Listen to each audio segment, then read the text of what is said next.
بسم الله الرحمن الرحيم. السلام عليكم ورحمة الله وبركاته. وعليكم السلام ورحمة الله وبركاته. إن الحمد لله نحمده ونستعينه ونستغفره ونعوذ بالله من شرور أنفسنا ومن سيئات أعمالنا. من يهده الله فلا مضل له ومن يضلل فلا هادي له.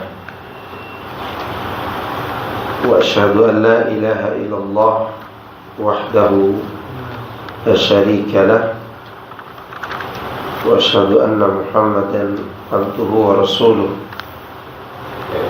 صلى الله عليه وعلى آله وصحبه أجمعين وسلم تسليما كثيرا مزيدا. أما بعد، يا أيها الذين آمنوا اتقوا الله حق تقاته ولا تموتن إلا وأنتم مسلمون. فإن أصدق الحديث كتاب الله وخير الهدي هدي محمد صلى الله عليه وسلم. شر الأمور محدثاتها فإن كل محدثة بدعة وكل بدعة ضلالة وكل ضلالة في النار. Ikhwani fi din, azani Allah wa yakum. Alhamdulillah, kita bersyukur kepada Allah Jalla Dzikruhu atas berbagai macam nikmat yang Allah berikan kepada kita semuanya. Terlebih nikmat iman, nikmat Islam, nikmat berkumpul di majelis ilmu dan bertemu teman-teman yang mau bersemangat untuk belajar ilmu agama. Karena mendapatkan teman yang bodoh lebih berbahaya daripada menghadapi musuh yang berakal. Jadi teman yang jahil lebih berbahaya daripada musuh yang berakal. Sebagaimana dikatakan Ibnu Qayyim sendiri, al-aduwwul akil aqallu dararan min as-sadiqil jahil. Musuh yang berakal tidak begitu berbahaya dibandingkan dengan teman yang jahil. Maka membentuk komunitas di atas ilmu ini adalah nikmat. Kita duduk dengan orang-orang yang tidak pernah belajar agama, walaupun dulu mungkin seangkatan dengan kita, alma mater dengan kita waktu SMP, SMA, tapi mereka jahil.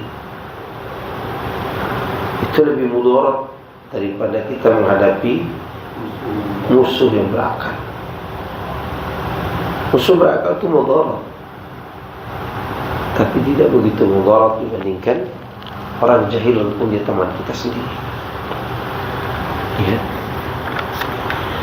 Oleh karena itu kita jaga hubungan kita ini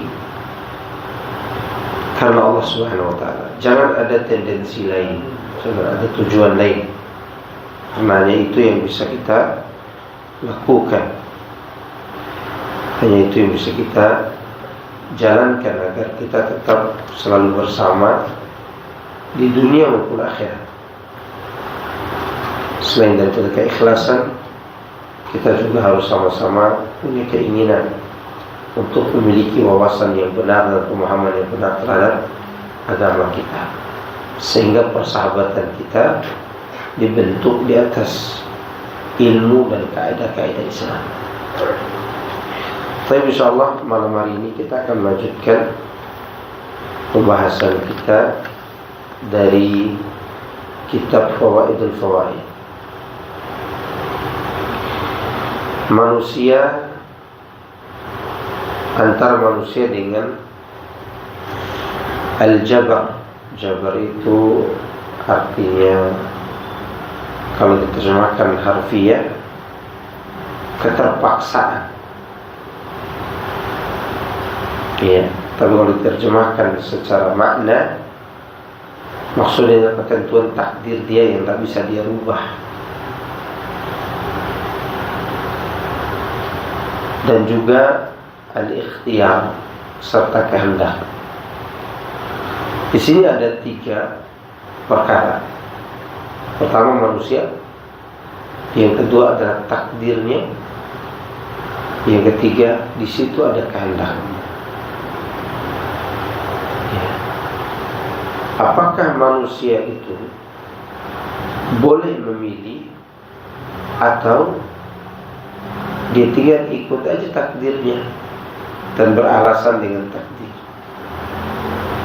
Jawabannya, dia wajib meyakini takdirnya, tapi dia diberikan kesempatan untuk memilih pada perkara yang boleh dipilih, kecuali takdir yang tidak bisa dipilih, seperti ajal kematian, rezeki, jenis kelamin. Itu semua adalah tidak ada pilihan buat kita, kecuali kita harus kembalikan kepada takdir Allah. Namun di sana ada ketentuan yang bisa manusia memilih, yaitu Allah tetapkan dalam ketentuan syariat. Ya, disuruh memilih antara yang baik dan yang buruk, walaupun kedua-duanya adalah ketetapan Allah. Ya. Namun di sana ada orang-orang bodoh yang tidak mengerti tentang nama-nama Allah dan sifatnya, dan tidak juga mengerti tentang hakikat-hakikatnya. Mereka membuat manusia atau makhluk marah kepada Allah. Mereka memutuskan jalan manusia untuk mencintai Allah atau untuk mentaati Allah, namun dia tidak merasa. Jadi di sini Ibnu Qayyim mengatakan, poin pertama kata Ibnu Qayyim, al-juhalu billahi wa asma'ihi wa sifatihi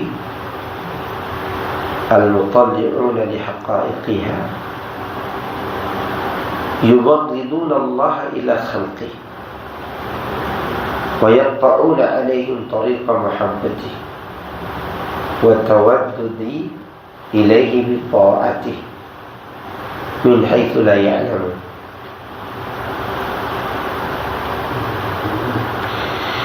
Orang-orang bodoh, orang-orang jahil, yang maksudnya tidak mengerti, tidak mengenal, tidak mengetahui tentang Allah dan nama-nama serta sifatnya, dan tidak mengerti hakikat-hakikatnya. Mereka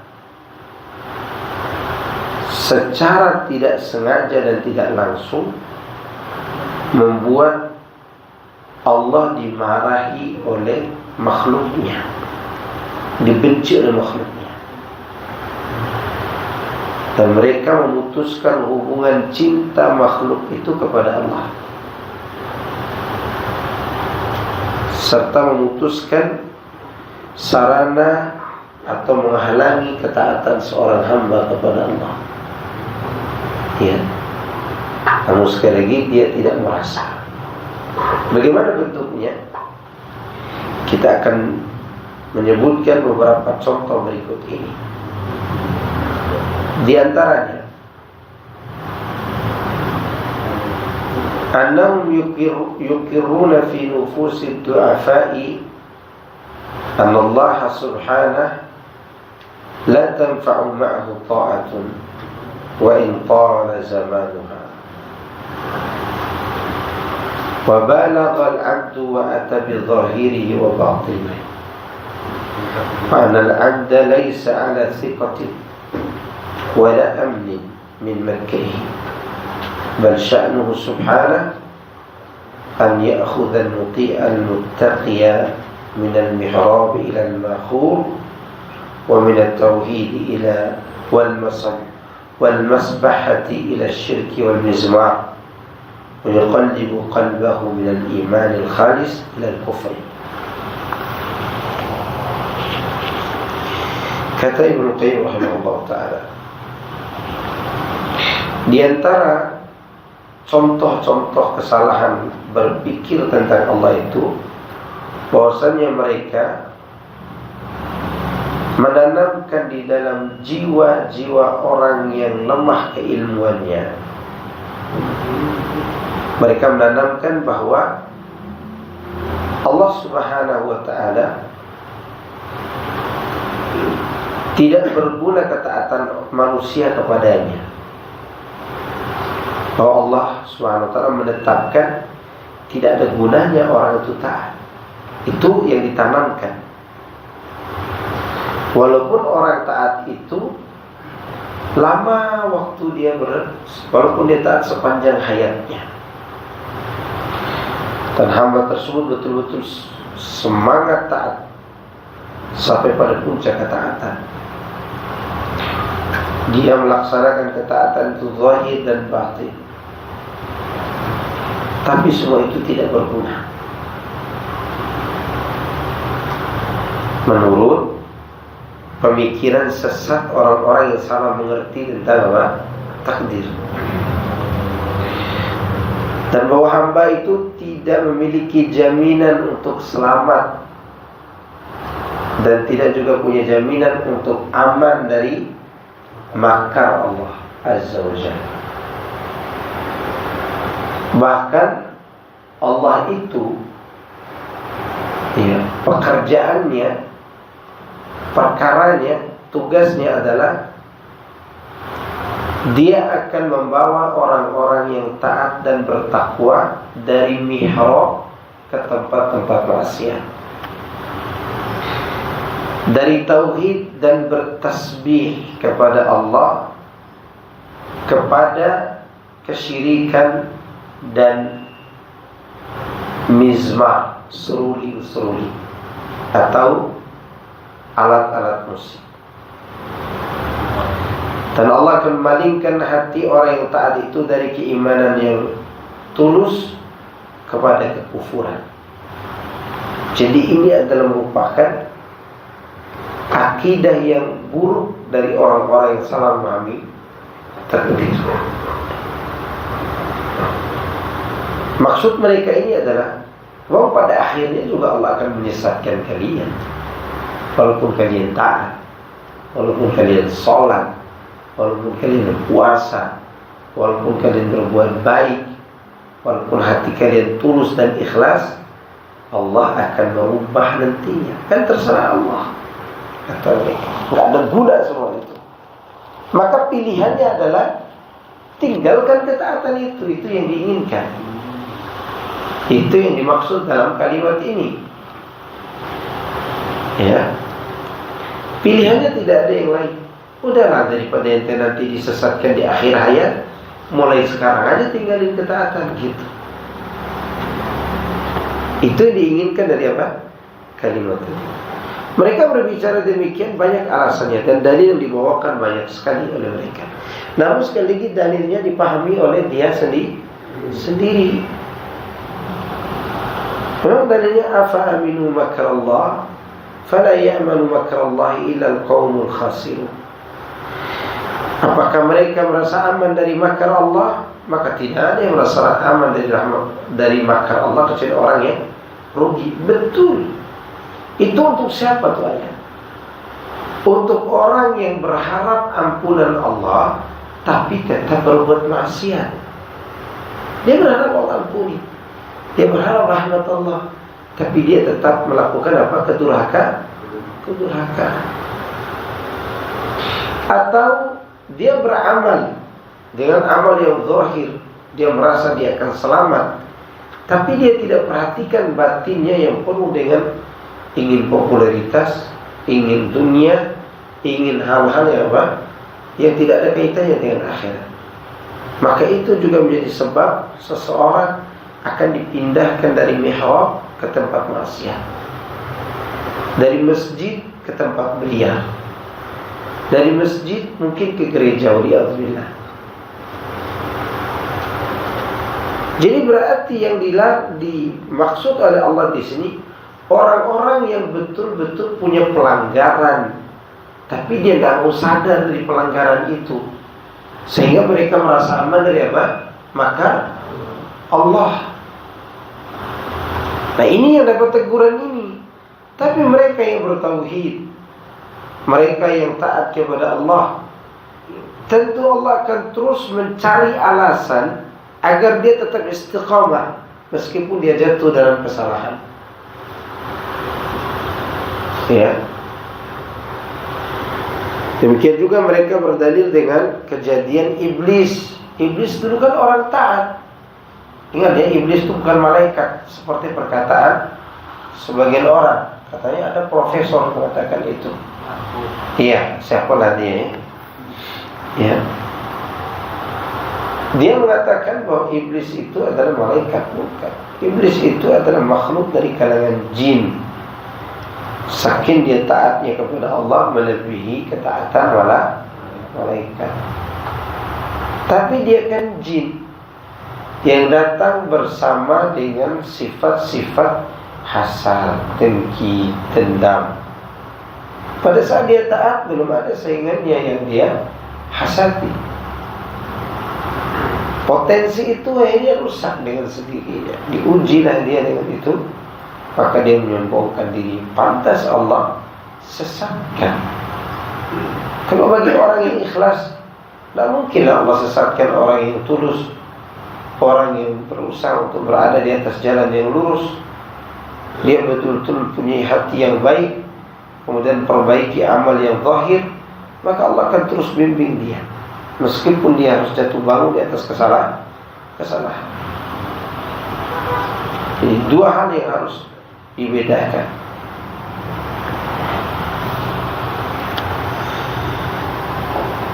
Dan sebenarnya banyak sekali dalilnya. Dalilnya mendekati pada makna yang sama. Sampai mereka mengatakan bahwa iblis itu adalah tawusul malaikah, wa annahu kana tawusan malaikah. Tawus itu julukan sebagai ahli ibadah yang sangat taat. Wa annahu lam yatruk fis samai raq'atan wala fil ardi buq'atan illa wa lahu fiha sajadatun wa rak'atun.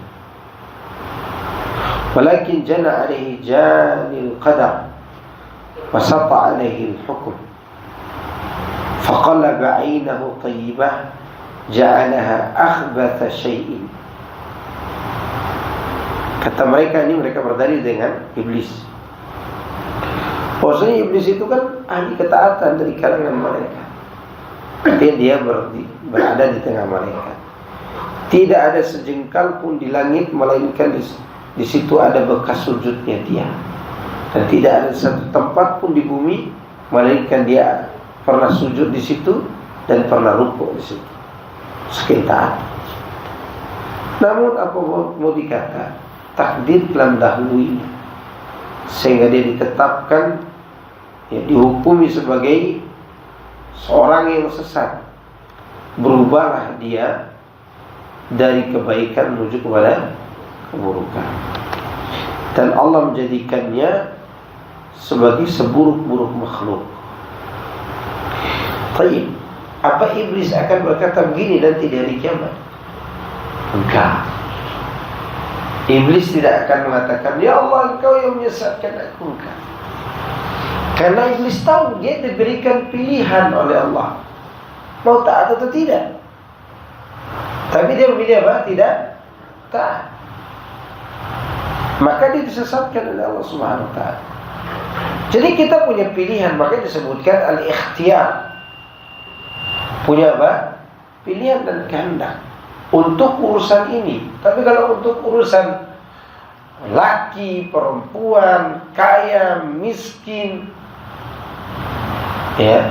atau matinya kapan gitu kan, itu kita tidak punya pilihan kecuali berharap kepada Allah. Tapi untuk hidayah, ketaatan, kemaksiatan, kita yakin semua punya pilihan di situ, ya enggak? Antum datang ke sini ada pilihan atau antum terpaksa? Punya pilihan. Antum punya pilihan tadi, walaupun bukan memilih maksiat, milih tidur atau datang ngaji. Ya kan? Anak kalau tidak berpahala dia tagih sekalian milih tidur aja di rumah. Ya kan? Milih tidur sambil dibuatin teh hangat oleh istri gitu kan. Duduk, ngopi, tidur, atau baca buku sebentar nanti. Itu pilihan. Kita punya pilihan tadi. Iya enggak? Maka demikian juga iblis. Di hari kiamat tidak ada satupun pelaku dosa yang mengatakan, ya Allah, Engkau yang membuat kami berdosa. Yang ada setelah Allah tetapkan ini neraka, ini surga, apa kata Allah di akhir surat Az-Zumar? Wa qudiya bainahum bil haqqi wa qila alhamdulillahi rabbil alamin. Ditetapkan di antara mereka ini surga, ini neraka, kemudian dikatakan segala puji bagi Allah Rabb semesta alam. Allah dipuji, bukan dicela oleh penghuni neraka. Enggak ada. Mereka mencela Allah. Yang dicela oleh penghuni neraka malah iblis, dirinya, dan juga orang-orang yang menyesatkannya. Nah, ini hanyalah cara-cara talbis iblis untuk menjauhkan kita dari apa? Ketaatan. Mereka juga berdalil. Jadi mereka itu menganggap, innaka yanbaghi an takhafa Allah kama takhaful asad alladhi yasibu 'alayka bighairi jurmin minka wala dhanbin ataitahu ilaihi. Ini buruknya keyakinan ini. Dia kata mereka, sungguhnya selayaknya bagi engkau, kata orang sesat ini yang dibawa oleh Ibnu Qayyim, sungguhnya yang paling pantas engkau lakukan adalah engkau takut kepada Allah sebagaimana engkau takut kepada singa. Di mana singa itu engkau duduk diam tanpa mengganggunya, dia akan menerkammu. Demikian juga Allah, dia akan menyiksamu tanpa dosa yang kau lakukan. Kira-kira ini keyakinan busuk apa tidak? Ini busuk sekali, sudzon sekali sama Allah Azza wa Jalla. Begitu buruk sangka pemilik keyakinan ini. Maka kata Ibnu Qayyim, ini orang-orang yang sesat pemikiran. Kita disuruh takut kepada Allah seperti takut kepada singa yang ada di samping kita. Sekarang kalau ada singa samping kita, kita menoleh, apa dia katakan? Hai, tidak begitu. Dia akan terkam kita, padahal kita tidak ngapa-ngapain. Nah, kita colek juga dia, atau kita duduk dia macam begini, ya tetap diterkam oleh singa. Mereka katakan Allah itu seperti itu. Kau diam tidak berbuat dosa, tetap Allah akan menyiksa kamu. Waliyadzubillah. Semoga Allah menjauhkan kita dari keyakinan ini. Ya, makanya kan pembicaraan kita sebelumnya, sebelum di awal kitab ini, Ibnu Qayyim beri ultimatum. Jika seorang taat kepada Allah, itu nikmat dari Allah untuknya. Jika Allah terima amal itu nikmat kedua baginya. Jika Allah tidak terima itu amal, berarti amal itu tidak pantas ditetapkan buat Allah karena banyak kekurangan, entah hatinya atau tata caranya. Baru Allah tolak. Kalau dia baik, tulus dan betul-betul karena Allah dan sesuai dengan sunnah, tidak mungkin Allah Subhanahu wa ta'ala berbuat sezalim itu, tidak mungkin.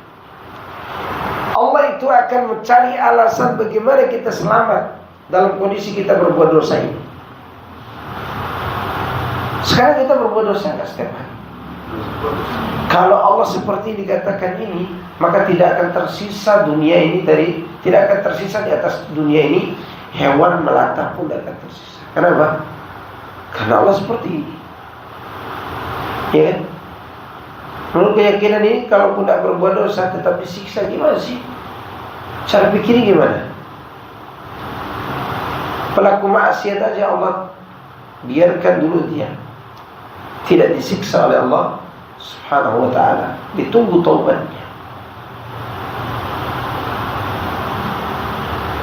Mereka juga berhujjah dengan sabda Nabi SAW. Ini masih berkaitan dengan dalil mereka. Inna ahadakum la ya'malu bi'amali ahli al-jannati hatta ma yakuna bainahu wa bainaha illa dhira' fayasbiqu alaihi alkitab fayamalu bi'amali ahli an-nar fayadkhuluha. Sungguhnya salah seorang di antara kamu benar-benar mengamalkan amalan penduduk surga, sehingga tidak ada pembatas antara dia dengan surga kecuali tinggal sehasta. Lalu catatan amal mendahuluinya, sehingga dia melakukan amalan penduduk neraka, lalu dia masuk neraka. Tinggal sehasta.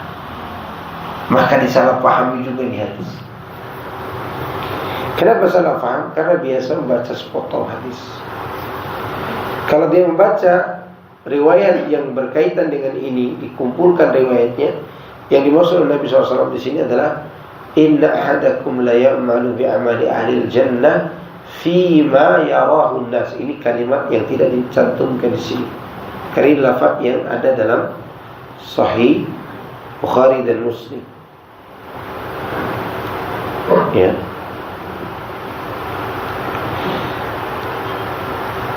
Yang dimaksud adalah mereka beramal seperti amalan penduduk surga menurut pandangan manusia. Tapi mereka tidak lihat isi hatinya, tidak lihat bagaimana tata caranya, apa yang dia inginkan dari amal itu. Apa dia ingin berbangga dengan amal, atau dia ingin popularitas dengan amal, atau hal-hal lainnya yang tidak ada kaitannya dengan akhirat. Ya, semua itu perlu dipertimbangkan kembali agar kita tidak suudzon kepada Allah. Dan banyak lagi mereka berdalil dengan perkataan ulama seperti perkataan salaf, akbarul kabair al-amnu min makrillah wal qunutu min rahmatillah. Sebesar-besar dosa besar adalah merasa aman dari makar Allah dan putus asa dari rahmat Allah. Betul. Tapi ingat, siapa yang berbuat dosa dengan merasa aman ini? Itu tadi, orang yang berbuat dosa, dia berharap ampunan tapi tidak mau taubat. Dia berbuat kufur seperti Yahudi, dia berharap lurus tapi tidak masuk Islam. Yang itu berharap lurus. Kenapa? Karena mereka ingin ayat Al-Quran sebagiannya ditaruh di Taurat. Di antaranya al-yawma akmaltu lakum dinakum. Mereka inginkan kelurusan itu, tapi tetap di atas kekufuran. Ini orang yang merasa aman dari makar Allah. Demikian juga orang yang merasa putus asa dari rahmat Allah, juga pelaku maksiat yang merasa dosa sudah terlalu besar, tak mungkin diampuni Allah. Ini juga merasa apa? Putus asa. Dua-duanya tercela. Ya. Tapi tidak bisa kita jadikan ini sebagai alasan untuk kita tinggalkan ketaatan dengan anggapan kalaupun kita taat tetap aja tidak rasa aman dari siksaan Allah. Gitu jadi masalah. Ya.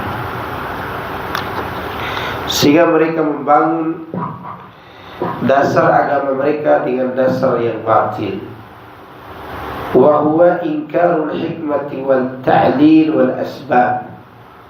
Mereka mengingkari hikmah di balik perbuatan Allah itu, atau ta'lil itu alasan atau sebab-sebab. Keyakinan yang harus kita tumbuhkan agar kita tidak seperti tadi, wa anna Allah la bahwasanya Allah melakukan semua itu dengan hikmah. Keyakinan buruknya adalah wa anna Allah la yaf'alu li hikmatin wa la li sababin. Mereka menganggap bahwasanya Allah tidak berbuat untuk suatu hikmah dan karena suatu sebab. Artinya Allah berbuat semena-mena gitu. Ya, tidak memberikan pertimbangan, tidak ada hikmah di balik semua itu. Tidak mungkin. Kita harus balik keyakinannya. Tidaklah Allah berbuat kecuali di sana ada hikmah dan ada sebab serta alasan. Kenapa orang munafik itu dibuat oleh Allah tambah munafik, padahal mereka sholat, mengucapkan kalimat syahadat? Karena di hati mereka itu ada satu penyakit namanya syak, yang mereka dituntut untuk mengobatinya. Ragu maksudnya. Mereka dituntut untuk mengobati ragu itu. Ternyata mereka nikmati. Apa Allah lakukan buat mereka? Fi qulubihim marad fazadahumullah marada. Perhatikan kalimatnya ya. Di hati mereka ada penyakit. Berarti penyakit ini ada di mana? Hati mereka. Gara-gara ini Allah beralasan untuk fazadahumullah marada. Allah tambah penyakit di hati mereka. Kalimat penyakit pertama ini masih bermakna ragu. Kalimat penyakit kedua ini sudah masuk dalam kemunafikan. Ragu ini masih berpenyakit dan masih ada obat. Begitu udah jadi munafik, sulit diobati. Mati hati. Ya. Makanya manusia, ikhwan fillah azakumullah, perlu kita tahu. Kita bicara sebab hati. Hati ini juga menjadi sebab sesat dan dapat petunjuk. Manusia hatinya terbagi menjadi 3. Mati, sakit, hidup. Sakit dan hidup dua-duanya hidup. Ya kan? Yang sakit ada yang mungkin diobati dan ada yang sulit diobati sehingga mati. Yang bisa diobati, dia akan hidup bersama hati yang hidup, hidup sehat. Seperti misalnya penyakit hati yang bersifat dosa tabi'iyah. Dosa tabi'iyah itu seperti apa? Suka wanita, suka ini dosa tabi'iyah namanya. Dosa yang melekat dengan tabiat. Ada dosa yang tidak melekat dengan tabiat. Misalnya munafik, misalnya kesyirikan, kekufuran. Apa ada tabiat manusia menyembah berhala batu yang tidak bernyawa? Nggak mungkin. Nah ini berbahaya nih, bisa jadi penyakit kronis yang mematikan apa? Hati. Kalau orang yang tidak berusaha menyembuhkan, Allah buat dia tersesat. Ini sebab namanya.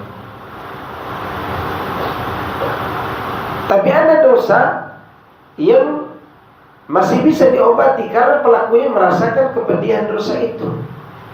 Seperti tadi, suka pada wanita yang bukan istrinya, suka kepada berbuat dosa yang artinya masih melekat pada apa tadi? Tabiat. Sekarang mau tanya nih, antum suka wanita enggak? Jangan takut ngomong. Suka enggak? Suka normal, oke. Tapi kita diuji di situ, dibatasi. Dibatasi dengan apa? Nikah. Paham enggak? Ya. Tapi sekarang ada yang berhasrat ke patung. Wahai patung, begitu indahnya engkau, aku mau memelukmu. Lalu dia berhasrat begitu, enggak ada.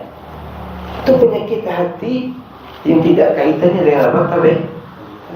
Lebih berbahaya daripada yang tadi. Karena tadi dia akan sadar dirinya berbuat apa? Dosa. Dan itu bisa diobati. Ini hati itu. Hati ketiga hidup. Dan hati yang hidup itu dia selalu akan tenang dengan hati. Tenang dengan zikir, baca Quran, datang ke majelis ilmu. Kalau dia sedikit sakit, dia datang ke ahlinya, minta nasihat dan seterusnya. Ini hati yang sehat itu. Dan itu kita inginkan. Dan Allah punya alasan kenapa Allah sesatkan mereka. Karena punya hati yang mati, atau hati yang berpenyakit, ragu, dan berpenyakit seperti ria. Karena ria itu tidak ada kaitan dengan tabi'iyah. Ya kan? Sekarang ada orang memuji kita, apa tentu kita suka sama dia? Enggak. Itu hanya tamu tak diundang yang menghampiri hati kita. Lalu kita tidak berusaha untuk melawannya, maka jadilah penyakit. Kemudian Allah tidak suka dengan hati kita, disesatkanlah hati ini. Semoga Allah melindungi kita dari semua itu. Itu yang perlu dipahami. Karena kalau saya baca semua ini, sebenarnya masih berseputar tentang keyakinan itu. Karena Ibnu Qayyim membawakan contoh-contoh tentang keyakinan itu. Yang inti daripada keyakinan ini, bagaimana orang bisa jauh dari Allah, jauh dari Allah dengan alasan membawa takdir, Karena nanti juga ditakdirkan sesat, ngapain tahan? Lihat bagaimana keburukannya. Ya. فإذا استحكم هذا الاعتقاد في القلوب وتخمر في النفوس صاروا إذا أمروا بالطاعات وهجر اللذات بمنزلة إنسان جعل يقول لولده معلمك إن كتبت وأحسنت وتأدبت لم تعصه ربما أقام لك حجة وأعقبك. Jika keyakinan seperti tadi, seperti kau takut kepada singa dan seterusnya itu, ya. Jika keyakinan ini sudah bersemayam kuat di dalam hati dan telah merasuki jiwa, maka orang-orang itu setiap kali diperintahkan dengan ketaatan dan meninggalkan kelezatan maksiat, mati ya. Tapi masih kedengaran suaranya. Ya. Jika diperintahkan untuk taat dan disuruh menjauhi kelezatan maksiat, maka dia akan berkedudukan seperti seorang bapa yang sedang mendoktrin anaknya. Si bapa mengatakan kepada anaknya, "Anakku, gurumu walaupun kau mencatat, walaupun engkau berbuat baik, walaupun engkau beradab di sekolah dan kau tidak durhaka kepadanya, boleh jadi dia akan cari-cari alasan untuk menghukum kamu." Kira-kira bagus nggak doktrin ini? Dia masukkan anaknya ke sekolah, diberitahukan begitu juga kepada anaknya. Kira-kira anaknya semangat nggak belajar nantinya? Nggak mungkin. Lihat, wa in kasilta wa batalta wa ta'attalta wa tarakta ma amaraka bihi rubbama qarrabaka wa akramaka. Fayudi'u bihadzal qaul qalb as-sabi ma la yathiqu bi'addi ba'dahu ila wa'idil muallim ila al-isa'a wala wa'dihi 'ala al-ihsan. Selanjutnya si bapak mengatakan, jika kamu malas, jika kamu membatalkan sekolahmu, jika engkau mengabaikan, jika engkau tinggalkan apa yang diperintahkan oleh gurumu, boleh jadi dia akan cari alasan untuk mendekatkan kamu kepadanya dan untuk memuliakan kamu, ya. Sehingga si bapak ini menipu hati anaknya, ya, di mana anaknya ini tidak lagi percaya kepada ancaman guru gara-gara perbuatan salahnya, dan dia tidak lagi percaya kepada janji guru untuk membalas kebaikannya. Kira-kira kalau sudah seperti itu, apa yang akan dilakukan anak itu? Dia memilih berbuat dosa atau tidak? Iya. Nah, untuk apa kita tinggalkan berzina yang nikmat, kan? Tinggalkan judi, apalagi judi slot gitu kan? Atau judi main kartu. Itu judi yang asik dari pagi sampai pagi besok masih main itu. Ya, saking asik mereka main. Atau judi adu ayam. Itu semua ditinggalkan, ternyata tidak ada guna. Tetap aja disiksa kita, padahal udah capek-capek kita tinggalkan. Kira-kira apa yang kita lakukan? Udahlah, judi aja terus, zina aja terus. Ini banyak tomat-tomatan sepinggir jalan nih, bukan cabai-cabean lagi, ya kan? Itu menunjukkan bahwa keyakinan itu busuk. Kita kembali kepada keyakinan yang benar. Ya, jadi mereka ini menganggap bahwa itu adalah sikap mengesahkan Allah, kata mereka.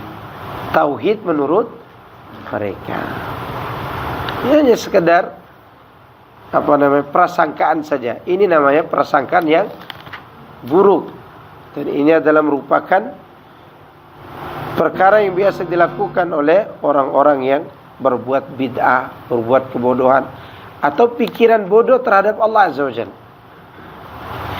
Maka tadi disebutkan al-aduwwul aqil aqallu dararan min as-sadiqil jahil.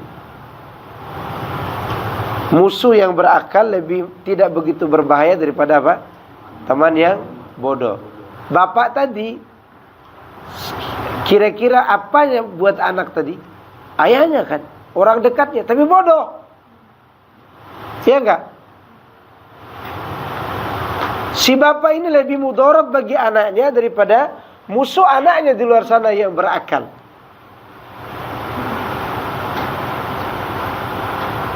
Karena doktrinnya salah.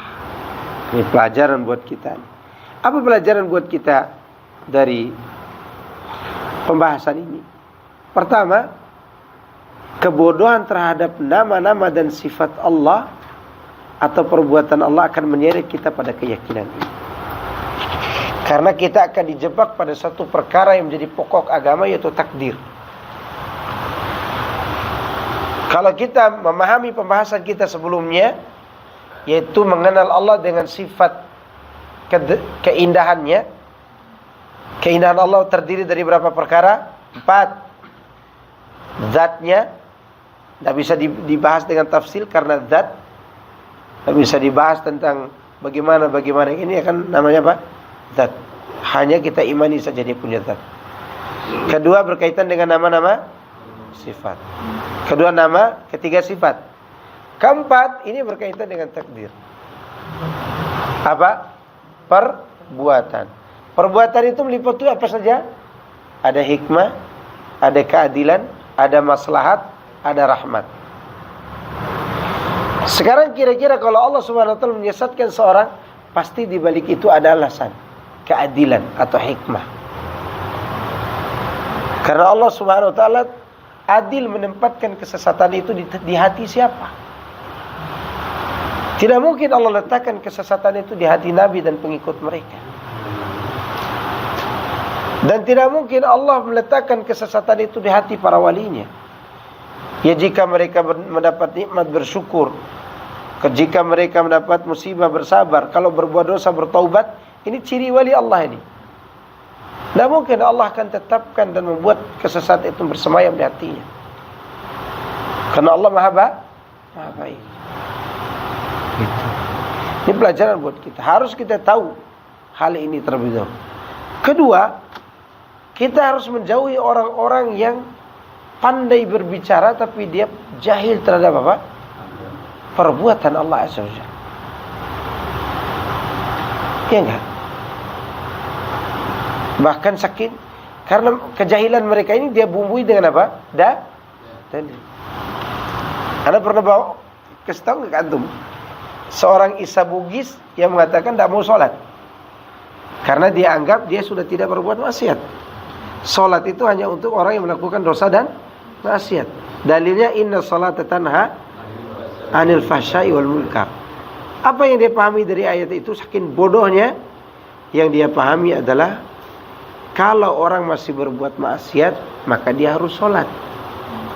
Kalau sudah tidak berbuat maksiat seperti saya, untuk apa saya sholat?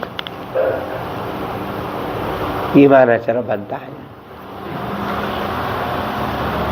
Karena minum dulu. Oh iya, setiap kali itu tutup ada oksigennya.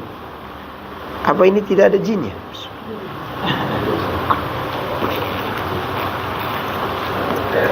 Air ini adalah nikmat dari Allah Azza wa Jalla.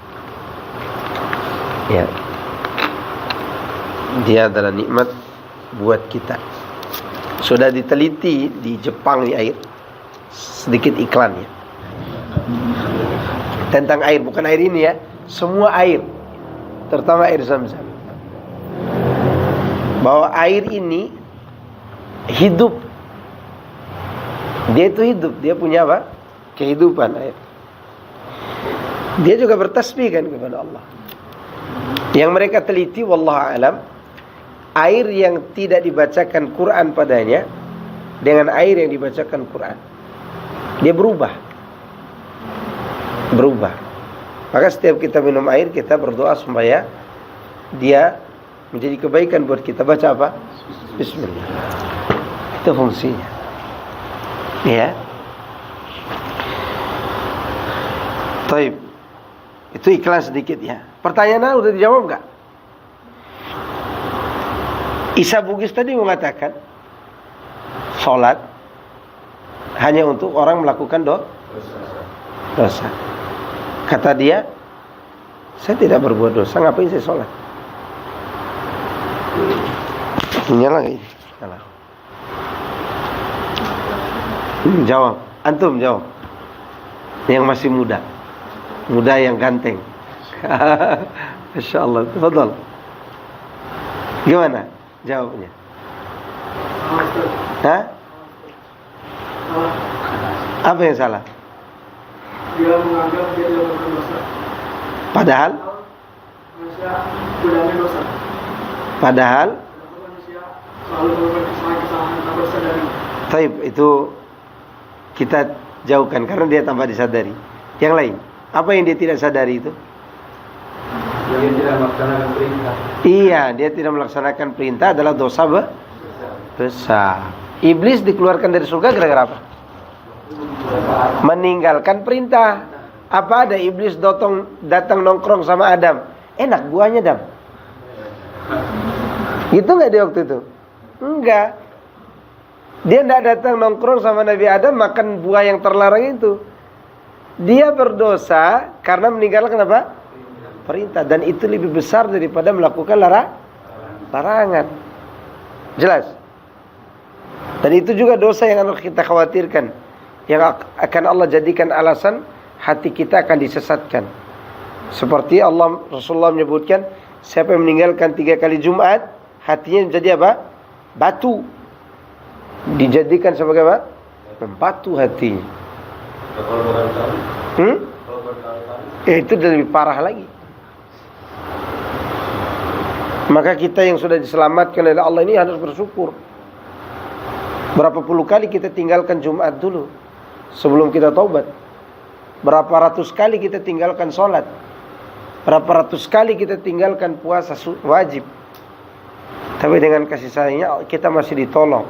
Manfaatkan pertolongan Allah ini untuk selalu istiqomah. Jangan salah paham seperti tadi. Ya. Itu termasuk jahil apa berilmu yang berdalil tadi? Jahil. Jadi jahil itu bukan karena tidak menghafal. Jahil itu karena salah paham. Iya enggak?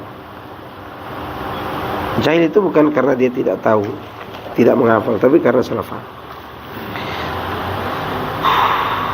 Padahal Allah berjanji, ya, Allah itu maha jujur. Dia akan membalas semua perbuatan baik hambanya dengan sempurna. Annahu innama yu'amilun nas bikasbihim wa yujazihim bi'amalihim. Allah itu akan memperlakukan manusia sesuai dengan usaha mereka. Dan Allah akan balas mereka sesuai dengan amal mereka. Bahkan Allah akan tambahkan pahalanya di atas amal mereka. Saking baiknya Allah. Contoh, Allah mengatakan walladzina amanu wattaba'atuhum dzurriyyatuhum biimanin alhaqna bihim dzurriyyatahum wa ma alatnahum min amalihim min syai' kullu imri'in bima kasaba rahin. Ini ayat yang sangat menggembirakan orang-orang yang taat dan orang-orang yang beriman dengan iman yang benar. Kata Allah Azza wa Jalla, dan orang-orang yang beriman. Ini terdapat dalam surat At-Tur. Dalam surat At-Tur ayat 21 kalau salah. Coba cek. Dan orang-orang yang beriman dan mereka diikuti oleh keturunannya dalam keimanan itu, kami akan sertakan keturunannya bersama mereka di surga. Dan kami tidak akan menyia-nyiakan hasil usaha mereka. Dan setiap jiwa akan bertanggung jawab atas apa yang dilakukan. Di sini ada 2 bahasan ini. Bahasan pertama buat ketaatan, bahasan kedua buat dosa. Kalau buat ketaatan Allah balas lebih. Kalau untuk dosa Allah katakan kullu mri'in bima kasaba rahin. Sesuai dengan dosa kalau dosa. Tapi kalau ketaatan Allah lebihkan. Mana? Yaitu ketika dipertemukan dengan anak, cucu dan seterusnya. Sekarang ana mau nanya kepada antum. Anak dengan bapak dalam beramal sama enggak? Tidak. Si anak bisa saja di pondok pesantren menghafal 30 juz Al-Quran. Ya antum juz 30 tidak selesai. Sama nggak kedudukannya dalam rahmat? Nggak sama. Tapi karena ada anak yang berusaha untuk berbuat baik dengan sama pondasi keimanannya, ayah yang mendapat derajat yang rendah dia akan diangkat oleh anaknya. Atau sebaliknya, si anak yang tidak mendapatkan derajat yang tinggi karena dia masih beriman dan punya kesamaan pokok iman, Allah akan angkat anaknya ke orang tuanya. Apa itu tidak dilebihkan oleh Allah balasannya? Dilebihkan. Dari mana kita akan katakan Allah akan menyesatkan kita karena ketaatan kita? Dari mana Allah akan balas kebaikan kita dengan keburukan? Apa itu tidak suudzon yang buruk kepada Allah? Lihat bagaimana Allah janjikan. Bahkan kalau ada anak yang tidak temukan orang tuanya di surga, dan anak itu datang menemui Allah, anak itu akan berkata, "Ya Allah, aku tidak temukan orang tua." Kata Allah, cari orang tuamu di neraka. Kalau masih ada iman walaupun sebesar biji sawi, keluarkan dia dari neraka. Iya kan? Tapi berkaitan dengan dosa, Allah katakan, kullu mri'in bima kasaba rahin. Seperti tadi kita katakan, orang minum khamar, dia akan dibalas dengan itu juga, sesuai dengan minuman, sesuai dengan apa yang dia lakukan. Tapi tidak dengan kebaikannya, dilipatkan sebanyak-banyaknya. Maka itu akan buat kita semangat untuk apa? Beribadah kepada Allah yang begitu banyak kebaikannya. Catatan penting buat kita untuk kita pahami juga, kenapa Allah sesatkan mereka? Karena urusan hati yang ada tendensi lain yang menghalangi dia dengan Allah. Maka kata Ibnu Qayyim rahimahullah, nanti akan dibahas di sebab-sebab bagaimana kita ikhlas. Masih jauh pembahasannya. Kita bahas dulu ini. Sebutkan seorang yang mukhlis itu, dia akan berusaha zuhud dari pujian orang. Artinya dia berusaha untuk tidak butuh pada pujian orang.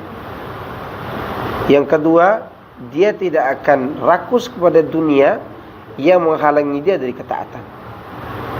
Tapi kalau dia kumpulkan dunia, dan dunia itu untuk kepentingan orang banyak, untuk anak istrinya, dan dia tidak menghalangi dari ketaatan, maka itu tidak tercela walaupun itu mubah. Tapi kalau dia ambisinya sehingga dia tinggalkan ketaatan, maka dia telah hancurkan kehidupannya dan pantas untuk menerima balasan kesesatan di dunia dan azab di akhirat. Ya. Di antara sebab Allah menyesatkan lagi karena zahir kita yang suka menyelisihi Rasul padahal kita tahu. Ini yang paling berbahaya. Tahu tapi menyelisih siapa? Rasul SAW. Ingat, zahir kita, kalau kita menyengaja untuk menyelisih Rasul ketika beribadah, maka itu akan menyebabkan kita sesat. Waliyadzubillah. Apa Allah katakan dalam surat An-Nisa ayat 115? Wa may yushakkikir rasul min ba'di ma tabayyana lahul huda. Perhatikan kalimatnya ya. Siapa yang menentang Rasul, menyelisih Rasul setelah jelas bagi apa? Petunjuk. Berarti sudah jelas dong. Wa yattabi' ghayra sabilil mu'minin. Dia mengikuti selain jalan orang yang beriman. Nuwallihi ma tawalla wa nuslihi jahannam wa sa'at masira. Apa azab di dunia buat dia? Kami akan buat dia tersesat di mana dia sesat. Dan kami akan masukkan dia ke neraka jahannam, dan itu seburuk-buruk tempat kembali. Waliyadzubillah. Ya, jadi ini sebab-sebab yang buat Allah menjadikan mereka apa? Sesat. Dan Allah sekali lagi tidak mungkin berbuat zalim kepada hambanya. Sebenarnya panjang pembahasan Ibnu Qayyim ini, tapi yang setelah Anda baca semuanya, di antara yang perlu kita ketahui adalah poin-poin tadi kita sebutkan. Masih ada waktu? Baik, masih sedikit ya. Kita ambil sampai jam 9 dengan tanya jawabnya. Makar Allah Azza wa Jalla, pasal ke-16. Adapun makar Allah, amma al-makru alladhi wasafa bihi nafsahu fahuwa mujazatuhu minhum lil makirina bi awliyaihi wa rusulihi fayuqabilu makrahum as-sayyi'a bi makrihi al-hasan fayakunu al-makru minhum aqbah syai'in wa minhu ahsana syai'in li'annahu adlun wa mujazatun wa kadzalika al-mukhada'atu minhu jazaan ala mukhada'ati rusulihi wa awliyaihi fala ahsana min tilkal al-mukhada'ah wal makr. Masya Allah. Ini masih ada kaitannya dengan sebelumnya. Kita disuruh mengerti tentang makar Allah. Adapun makar yang Allah sifati dirinya dengan makar tersebut, dia adalah sebagai bentuk balasan Allah terhadap makar-makar musuhnya, itu orang-orang yang membuat rencana jahat buat para wali Allah. Jadi kalau ada orang yang disesatkan oleh Allah, berarti mereka punya rencana jahat kepada Allah atau kepada wali Allah SWT. Ingat. Dan juga orang-orang yang membuat rencana jahat kepada Rasul-Rasulnya, Allah akan berbuat makar kepada orang-orang seperti ini. Maka makar mereka yang buruk itu Allah lawan dengan makarnya yang baik. Fayakunul makru, maka makar dari mereka adalah sejahat-jahat makar. Sedangkan makar Allah adalah sebaik-baik makar, karena dia adalah keadilan dan sebagai balasan terhadap mereka. Demikian juga makar darinya adalah merupakan balasan untuk orang-orang yang menipu para rasul dan para walinya. Maka penipuan mereka tidak ada baiknya sama sekali dibandingkan dengan apa? Tipu daya Allah yang maha baik. Jika orang merenungkan hal ini, maka dia akan kembali kepada keyakinan bahwa Allah itu maha baik. Ingat, sifat-sifat yang berkaitan dengan Allah, yang ada kemurkaannya, ada siksanya, ada amarahnya, sifat ini tidak akan datang dari Allah kalau tidak ada lawan. Sehingga makar itu bukan sifat yang melekat. Demikian juga marah bukan sifat yang melekat pada Allah. Dia sifat yang berkaitan dengan kehendak dan adanya lawan. Ada dua orang berbuat maksiat, tapi belum tentu dua-duanya dimarahi oleh Allah. Artinya belum tentu dua-duanya dimurkai dengan kemurkaan yang besar. Satunya ahli ibadah, dia berbuat maksiat, lalu dia sadari kemaksiatannya. Satunya adalah memang pelaku maksiat yang menikmati apa? Maksiat. Si pelaku maksiat yang menikmati maksiat, Allah marah sama dia. Apalagi dia kufur. Sedangkan seorang yang taat berbuat maksiat, Allah cemburu. Sikap Allah kepada yang kedua ini apa? Cemburu. Maka Rasulullah SAW mengatakan, Inna Allah yagharu wa ghairatullah an ya'tiyal mu'minu ma harramallah. Allah itu cemburu. Kapan Allah cemburu? Ketika seorang beriman melakukan apa yang diharamkan oleh Allah. Beda ketika Allah menyikapi orang kafir, Allah murka kepada mereka. Beda ketika Allah menyikapi orang munafik yang suka berbuat tipu, Allah juga membuat tipu daya buat mereka. Tapi bagi orang mukmin yang taat beribadah, dia melakukan kesalahan-kesalahan yang melekat pada tabiiyahnya, maka Allah cemburu kepadanya. Bagaimana cara Allah cemburu? Imma dia segera bertobat, atau dia diberi ujian supaya dia sadar dengan ujian itu. Itu bentuk apa? Cemburu Allah SWT. Ya. Maka Nabi mengatakan, sungguhnya Allah itu cemburu, dan kecemburuan Allah itu terjadi ketika hambanya yang beriman berbuat apa? Maksiat. Ya. Sekarang ibu-ibu cinta sama suaminya, tiba-tiba suaminya itu main mata sama kasir Indomaret. Disetujuin apa cemburu? Kenapa dia cemburu? Karena dia cintanya. Coba suami tetangganya yang main mata sama kasir Indomaret. Dia main mata 100 kali pun main mata, si ibu tidak akan komplain.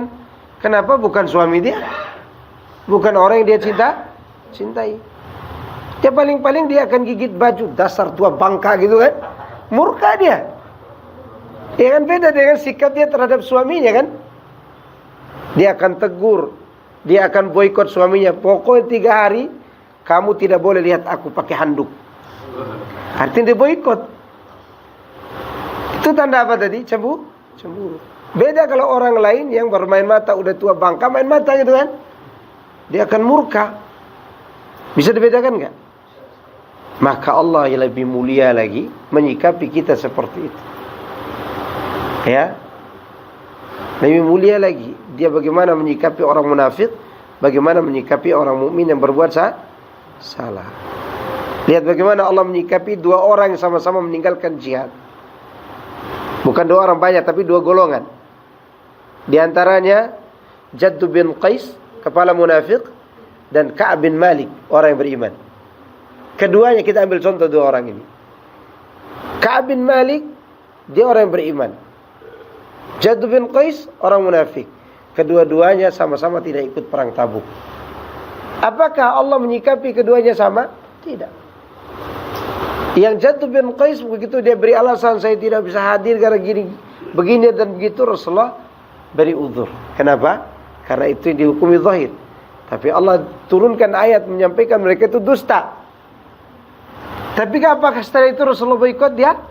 Nggak peduli karena tidak ada perintah dari Allah. Kenapa? Dia akan semakin sesat dengan itu. Tapi untuk Ka'ab bin Malik, karena dia salah, diboikot 50 malam. Untuk apa? Untuk dia sadari kesalahannya. Faham gak? Saking dia benar besar boikot itu untuk Ka'ab bin Malik dan ujiannya betul-betul luar biasa atas kecemburuan Allah karena berbuat buruknya, karena dia meninggalkan jihad Tabuk, perang Tabuk. Sampai 10 malam terakhir istrinya tidak boleh tidur sama dia, dan istrinya tidak boleh menyentuh dia. Apa kata Ka'ab bin Malik? Karena Ka'ab waktu itu masih muda, tentu hasratnya tinggi kepada istrinya. Kata Ka'ab kepada istrinya, wahai istriku, kau pulang dulu ke orang tuamu. Apa maksudnya? Aku seperti berada di padang pasir yang kehausan, es campur ada di depanku, tidak boleh diminum. Gitu maksudnya. Paham gak? Lebih baik jangan jualan di situ karena anakku tidak bisa minum. Ya enggak? Maka 50 malam sampai istrinya ikut memboikotnya. Kira-kira itu sakit enggak? Pedih. Tapi ingat, Ka'ab bin Malik orang yang beriman. Allah tidak sesatkan hatinya. Karena pada saat diboikot, dia ke pasar, tidak ada yang mau jawab salam dia, kecuali orang Nasrani yang hampiri dia. Ka'ab, kami tahu kau lagi diboikot oleh sahabatmu itu Muhammad. Jika kau mau gabung sama kami orang-orang Nasrani, kami akan angkat engkau sebagai orang penting di negara kami. Asalkan kau mau gabung sama kami, tinggalkan Muhammad. Kira-kira kalau hatinya sesat, mau gak dia ikut? Mau. Namun dia bukan seperti seorang pejabat yang sana pramuka, sini pramuka. Bukan. Dia tetap kokoh dengan apa? Keimanannya. Dan Allah tolong hatinya. Dan meninggalkan jihad ketika ada perintah jihad. Apalagi dia orang penting untuk berperang. Ka'ab ini orang penting. Bukan penting fisiknya saja, penting hartanya juga. Karena waktu itu dia saja yang punya 2 kuda. Yang lainnya 1 onta ber8. Berangkat ke Tabuk jarak 800 kilo. Ka'ab tidak ada kesusahan yang berangkat. 2 kuda dia sudah siapkan. Logistik lengkap, senjata lengkap, pedang udah siap. Dia katakan nanti. Akhirnya tidak jadi berangkat. Bedanya dengan orang munafik, memang dia kepengen begitu. Ya, Ka'ab bin Malik itu dia bukan kebiasaan dia tinggalkan jihad. Tapi saat itu qadarullah, dia mengatakan saufa. Nanti. Karena menantikan terus, ketinggalan jamaah. Orang sudah jauh, dia tidak bisa ngikut. Saking pentingnya Ka'ab, Nabi bertanya waktu istirahat, mana Ka'ab bin Malik? Ya kan? Nah, ini pelajaran buat kita. Allah menyikapi pelaku dosa yang beriman, yang taat, dengan pelaku penikmat dosa yang tidak mau taat, dua hal yang berbeda. Ingat itu. Maka keyakinan busuk yang di awal tadi kita buang jauh-jauh. Kita harus tetap semangat untuk taat kepada Allah Subhanahu wa taala dan berusaha untuk meninggalkan maksiat meskipun hati kita menyukainya. Ya. Meninggalkan maksiat dalam kondisi apa? Disukai oleh hati. Ada enggak maksiat begitu? Ada. Ya, mungkin kalau ada orang katakan, Ustadz enak, tidak punya syahwat, pret. Anak saya 4. Dari mana antum tahu anak punya syahwat? Ya. Jadi kita tinggalkan dosa itu justru karena apa? Karena ada keinginan yang berhadapan dengan tembok pembatas atau penjara. Penjara siapa? Penjara Allah berupa apa? Haramnya perbuatan itu. Itu dalam. Mohonlah pertolongan kepada Allah. Semoga Allah menolong kita dari berbagai macam kesalahan dan dosa yang menyeret kita kepada perbuatan yang kita tidak inginkan. Wa'iyadzubillah. Saya kira cukup ya. Ada pertanyaan? Ada sebuah hadis. Kalau saya tahu meluruskan, kullu ummati mu'afan illa mujahidin. Gimana saya tafsir? Betul, itu termasuk yang tidak disukai oleh Allah. Semua umatku akan dimaafkan kecuali orang yang menyebarkan perbuatan busuknya, perbuatan maksiat. Contohnya, malam hari dia berbuat dosa, besok dia cerita berbangga-bangga. Ya, atau dia pernah mabuk bersama pejabat gitu. Wah, enak ternyata mabuk sama pejabatnya. Minumannya bukan Tommy tapi whisky. Ya kan? Itu membangga-banggakan dosa, enggak boleh. Enggak boleh. Cukup kita rahasiakan dengan Allah Azza wa Jalla. Apalagi cerita dosanya di depan istri. Istriku dulu waktu SMA asyik banget duduk di bawah pohon beringin depan kuburan Cina, duduk sama si Fatima, pegangan tangan. Istri udah mulai pegang kepak tangan tuh. Cerita lagi ku pukul mulut tuh. Ya. Jangan, ini dosa di atas dosa nanti. Nggak perlu. Ya. Cukup. Jadi Allah memaafkan setiap orang yang berbuat dosa, yang dia mengubur dosanya, dia rahasiakan itu, dia minta ampun sama Allah, ya, kecuali mereka yang suka mengumbar-umbar, menikmati dosa-dosa itu. Ya. Kalau di-upload lebih parah sih. Di-upload di Iya, jangan di-upload. Masa dosa di-upload? Ya, sekarang kan gitu. Jangan, kebaikan aja nggak boleh terlalu banyak di-upload gitu kan. Apalagi dosa, nggak usah. Jangan. Mau apa kita dengan itu? Mau tenar? Iya, kalau mau tenar kencingin aja Ka'bah kalau berani. Tenar seluruh dunia. Ditangkap oleh polisi Saudi, kemudian dipancung, tenar dia. Gitu kata para ulama. Kalau mau cari ketenaran, berbuat sesat aja cepat tenar. Maka di antara mereka contohkan, berani kau kencing Ka'bah, maka berani kau tenar, tetapi kau ditangkap. Iya kan? Dosa. Jadi kesimpulannya adalah, terkadang itu niat yang sudah salah. Tidak ada yang senikmat ketulusan hati, dan itu akan menenangkan. Cukup? Allah. Ini mertua, ini menantu. Sama-sama bertanya ini. Di surat Al-A'raf ayat 16 tentang iblis berkata, menjawab, karena engkau telah menyesatkan aku. Iya. Itu bagaimana Ustaz? Iya, karena engkau menyesatkan aku disebabkan sesuatu sebab. Iya. Karena engkau menyesatkan aku, itu bukan berarti Allah langsung menyesatkan. Ada hikmah balik itu. Ada sebab di balik itu, kita tidak tahu. Terkadang hikmahnya kita tahu, terkadang sebabnya kita tahu. Terkadang juga kita tidak tahu, hanya Allah yang tahu. Maka di hari kiamat, iblis tidak lagi mengatakan demikian. Aku masuk neraka gara-gara kau sesatkan aku. Tidak. Iblis malah akan mengatakan kepada para pengikutnya, maka nali alaikum min sultanin illa an da'autukum fastajabtum li fala talumuni wa lumu anfusakum. Dulu di dunia aku tidak sanggup menyesatkan kalian, tapi begitu ku ajak kalian, kalian jawab juga ajakanku. Jangan kalian mencela aku, celalah diri kalian sendiri. Dan di situ iblis tidak berkata kepada Allah, gara-gara Allah nih. Enggak. Ini kan orang-orang ini mengatakan begini di mana? Di dunia kan? Nanti di hari kiamat, apakah mereka akan katakan begini? Enggak. Situ.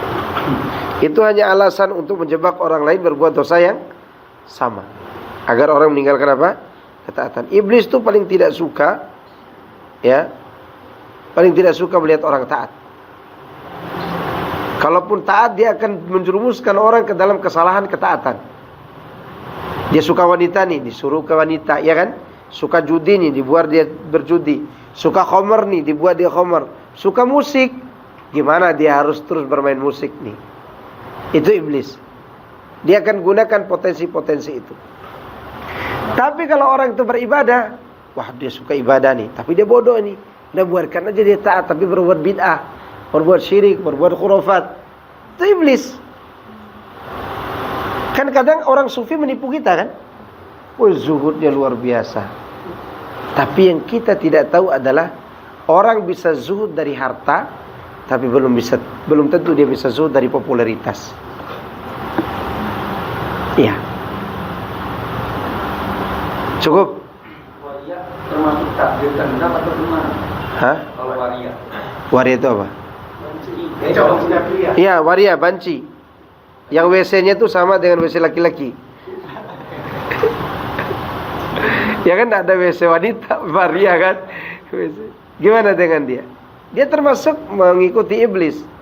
Karena di antara janji iblis tadi lanjutannya, termasuk di surat An-Nisa, dia akan membuat kita merubah ciptaan Allah. Dia akan bercita-cita bagaimana kita merubah ciptaan Allah. Termasuk merubah ciptaan Allah, wanita yang sibuk pergi melaser wajahnya untuk merubah kecantikannya padahal tidak ada penyakit di wajahnya. Tidak boleh melaser wajah ini. Make up boleh. Jadi tindakan medis yang merubah. Kalau make up boleh, asalkan make upnya tidak setebal aspal.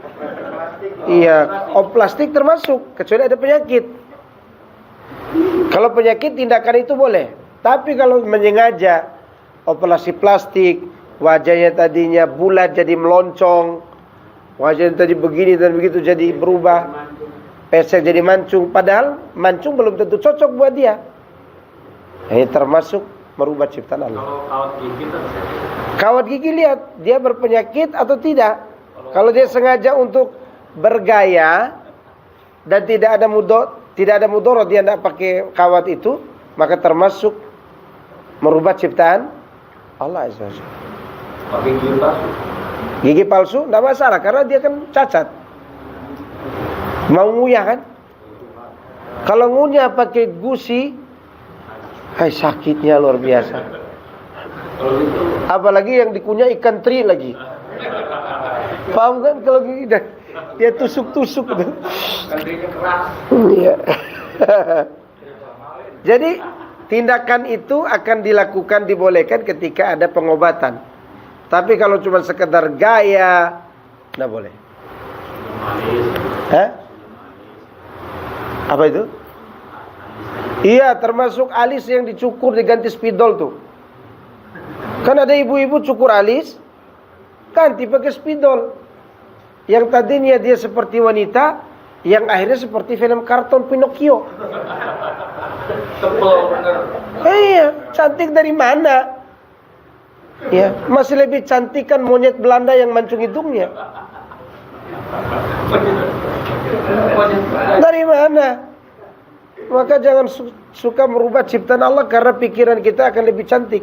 Sekarang saya punya hidung segini. Kalau disuntik mancung, ganteng gak saya? Nggak akan.